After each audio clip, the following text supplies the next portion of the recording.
Maging si Vice President Sara Duterte, pinaalalahanan ni Impeachment Court Presiding Officer Senator Chis Escudero tungkol sa sub judice rule. Bago po ilabas ni Escudero ang ruling, naglabas ang Vice Presidente ng pahayag na pumupuna sa ilang katagang ginamit sa paglilitis. Narito ang aking report.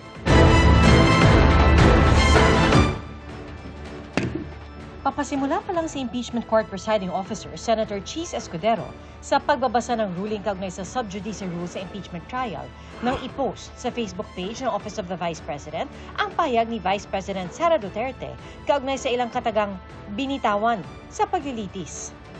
Ayon sa pangalawang Pangulo, wala ni katiting na ebidensya ang mga impeachment complaint at hindi dapat sa paglilitis naghahanap ng ebidensya ang prosekusyon. Hindi rin daw kailangan ng theatrics o pagdadrama para sa isang malakas na kaso. Pinaw na rin niya ang pagbansag na stupid sa isang testigo at pagtawag sa vice-presidente na mastermind ng scam at brat.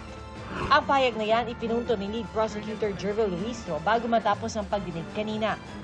Ayon kay Escudero, dahil inilabas ang pahayag noong babasahin pa lang ang ruling, hindi pa ito sakop ng pagbabawal.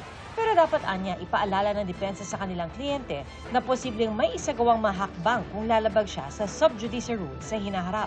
Because henceforth, again, given the prospectivity of the ruling, the necessary actions will be taken against her not only by the court, but also, given that she's a lawyer, via what the presiding officer earlier mentioned in relation to CIPRA and in relation to the Office of the Bar Counsel.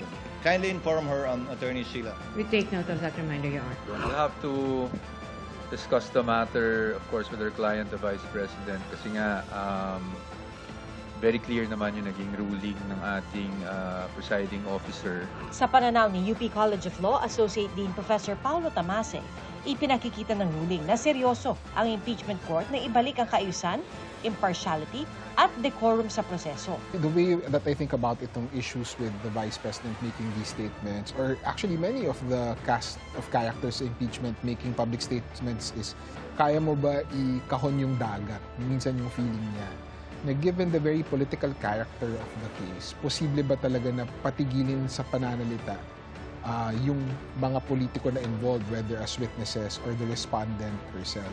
But in any case, I think yung objective ni Senate Presiding Officer Escudero is to restore some order and civility doon sa proseso, to ensure na yung ebidensya yung mananaig and na hindi yung parties ay naghahanap ng kakampi basically outside. Very important to note na yung ruling niya, ang cover dito, hindi lang the prosecutors, hindi lang the defense counsel, pati respondent and the senator judges. Alam natin na seryoso siya kasi nagsimula siya sa senator judges. Diba? Yung pag-request na parang iwasan yung unparliamentary remarks ng mga senador, yung lawyers, both for the defense and the prosecution, pinaalalahanan sila today.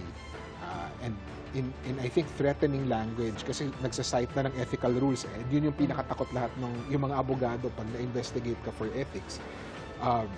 Mayroong paalala na may malinaw na rule sa Senate impeachment rules laban sa pagsasalita on the merits. Pero napansin din ni Tamase na tila may mga bahagi pa rin ng pagtatanong na naging political statement, pasaring sa testigo, o di kaya ay lumilihis sa mas importanteng punto.